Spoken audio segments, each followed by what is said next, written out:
سەبارەت بە تێبینی پارتی دیموکراتی کوردستان لەسەر پرۆسەی هەڵبژاردننی ئەنجومەنی پارێزگاکان لە ستۆدیۆ من میوانێکم لەگەڵا هاوار محەممەد بەرپرسی یاسایی لە بەشی هەڵبژاردنەکانی پارتی دیموکراتی کوردستان کاک هاوار بەخێربێ بۆ ستۆدیۆی کوردستان 24 ئەگەر بەگشتی پێمان بڵێ تێبینیتان لەسەر پرۆسەی هەڵبژاردننی ئەنجومەنی پارێزگاکان چی؟ بەڵێ سلااو بۆ ئێوە بۆ تەواوی بینەران بێگومان ئەوەی کە ئێمە بینیمان لە پرۆسی دەنگدانی تایبەت و لە دەنگدانی گشتیش کێشە و گرفتی زۆر هەبوون لەوانە بەشێک لە ئامێرەکانی دەنگدان VVD ئەوەی کە بە جیهازی تحقق ناسراوە ئەسڵان کاریان نەکرد و بەم هۆیشەوە بەشێکی زۆر لە دەنگدەران بە تایبەتی لە ناوچە کوردنشینەکانی سنووری نینەوە بێبەش بوون لە دەنگدان کە ئەوەش دژە لەگەڵ بنەماکانی مافی مرۆڤ و هەروها یاسا بەرکارەکان لە عێراقدا لەلایەکی دیکەوە بە هۆی نەخوێندنەوەی پەنجەمۆر بەشێکی زۆر لە دەنگدەران بێبەش بوون ئەمەش بە هەمان شێوە دەکرێت بە شێوەیەکی زۆر دقیق کاری لەسەر بکرێت و لە ئاکامی دووبارە بوونەوەی لەوانەیە کێشە و گرفتی زۆر بۆ خودی کۆمسیۆن و دەنگدەرانیش دروست بکات و دەبێتە هۆکارێک کە متمانەی دەنگدەر بە پرۆسی هەڵبژاردن نامێنێت لە لایەکی دیکەوە بەشێک لەو دەنگدەر ئەو سندوقانەی دەنگدان کە لە ڕێگەی ئامێری بیکۆسەوە نەتوانرا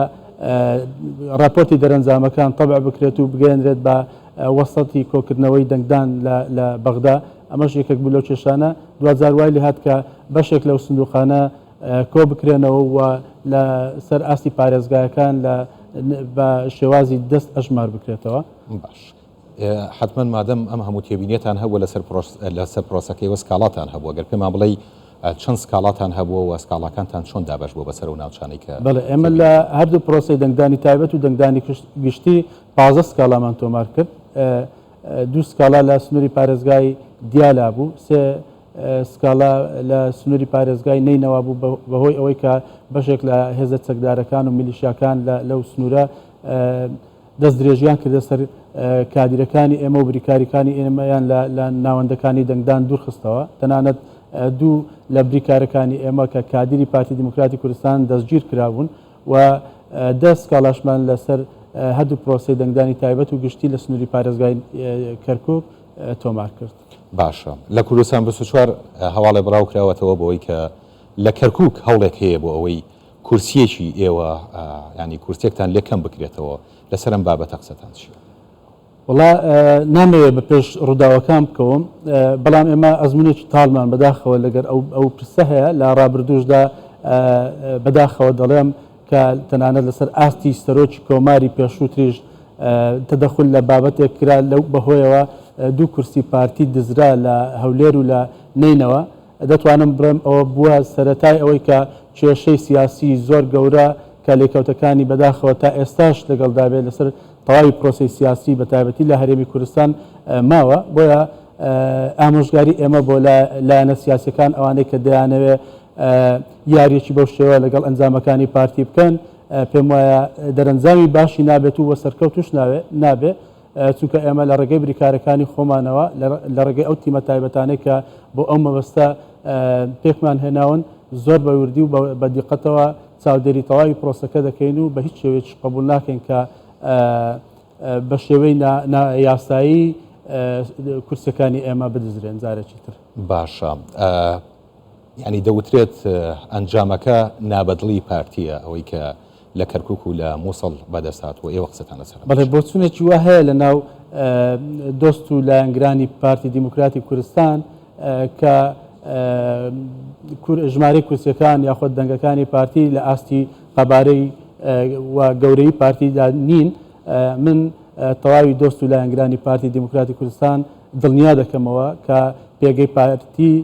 لەسەر ئاستی تەواوی عێراق پارێزراوە و ئەو دەنگانێک کە ئێمە بەدەستمان هێناوە دەنجی زۆرن و ژمارەی کورسەکانیشمان مقنعن بە نسبەت پارتی دیموکراتی کوردستان چونکە ئێمە دەبێت بەراوردێکی بکەین لە نێوان ئەو ژمارانەی ئەو کورسیانەی کە ئێستا لە ئەنجومەنی پارێزگایەکان هەیە چونکە پێشووتر لە ئەنجومەنی پارێزگای نینەوە بۆ نمونە 42 کورسی هەبوو ئێستا کراوەتە 26 کورسی کە خۆی لە خۆیدا تقریبا ئەگەر بەراورد بکەین لەوانەیە نزیکەی 140 کورسیەکان کەم بووتەوە لە کەرکووک پێشتر 42 کورسی هەبوو ئێستا 15 کورسی هەیە بە کورسی کۆتاوە 16 کورسیە ئەگەر ئەو بەراوردە بکەین ئۆتۆماتیکیان نسبەی ژمارە کورسی هەموو لایەنەکان دێتە خوارەوە لە ناویشیاندا پارتی دیموکراتی کوردستان بەڵام من جارێکی دیکە دۆست و لایەنگران و کادرانی پارتی دڵنیا دەکەمەوە کە پارتی پێگەی بەهێزە و لە هەموو ئەو پارێزگایانەی کە پارتی بەشداری لە پرۆسی دەنگدان کردیە هێزیەکە کە ناکرێ فەرامۆش بکرێ و لە تەواوی پارێزگاکانیش بەبێ پارتی پرۆسەی پێکهێنانی حکوومەتە مەحەلیەکان لەسەر ئاستی پارێزگاکان پێک نایەت و هیچ دەرەنجامێکی نابێت. ئەوەی کە هەڵبژاردنەکە لە ناوچە دابڕاوەکانی دەرەوەی ئیدارەی هەرێمی کوردستان بوو ئێوە شۆک و پارتی دیموکراتی کوردستان بە تایبەتی لە کەرکووک تەواجودێکی ئەوتۆتان نەبوو پێش ئەم بابەتە ئەمانە چەند کاریگەریان لەسەر پرۆسە بەتەکید ئێمە لە دوای خیانەتی 16 ئۆکتۆبرەوە بارەگاکانی پارتی دیموکراتی کوردستان نەچوونە ژێرباری ئەوەی کە بە چاوشۆڕی لە بندستی دەسەڵاتێکی سەپێنراودا بمێنەوە بۆیە تا حدێکی زۆر ئەم پێم وایە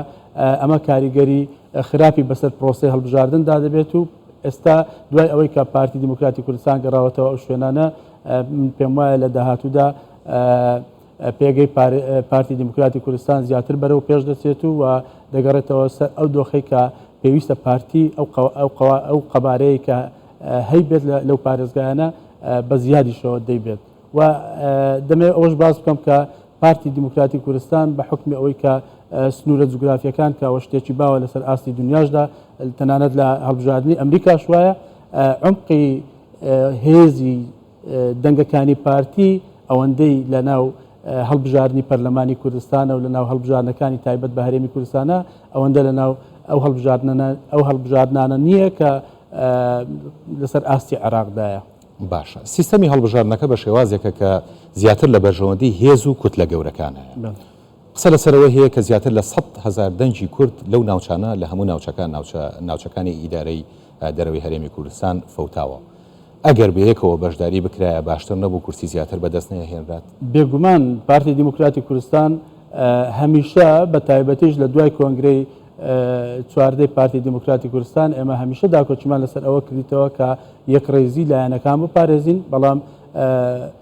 ئێمە هەوڵی زۆرماندا و دەرگاشمان چەندین جار باسمان لەوە کرد کە دەرگاکانی پارتی بەلای بەڕووی هەموو لایەنە سیاسیەکاندا کرایتەوە بەڵام بەشێک لە لایەنەکان بە بیانووی جیاجیا و لە ژێر پەردەدا دوو لە مایکەکانی کامێراکانی تەلەڤیزیۆنەکان و میدیاکان باسییان لەوە دەکرد کە باوەڕیان بە پرسە نیشتیمانیەکان هەیە و دەیانەوێت بنە بنباری ئەوەی کە هەموو لایەنە سیاسیەکان لە ناو هاوپەیمانێدا کۆ بکرێنەوە بەڵام لە ئەرزی واقعدا ئەم هەنگاوە هەستی پێ نەکرا و تەنانەت بخۆشم چەندین جار لە ناو کۆبوونەوەکان پارتی لەگەڵ لایەنە سیاسیەکان بەشدار بووم لە کاتێکدا کە لە بەردەم کامێراکان قسە دەکرا هیچ لە خۆیاندا نەدەهێشتەوە بەڵام کە دەهاتە سەر ئەرزی واقع ئەو ویستە نەدەیترا. دەبینرا باشە زۆر سپاس بۆ بەڕێز هاوار محەممەد بەرپرسی یاسایی لە بەشی هەڵبژاردننی پارتی دیموکراتی کوردستان لە ستۆدیۆ لەگەڵ بوویت.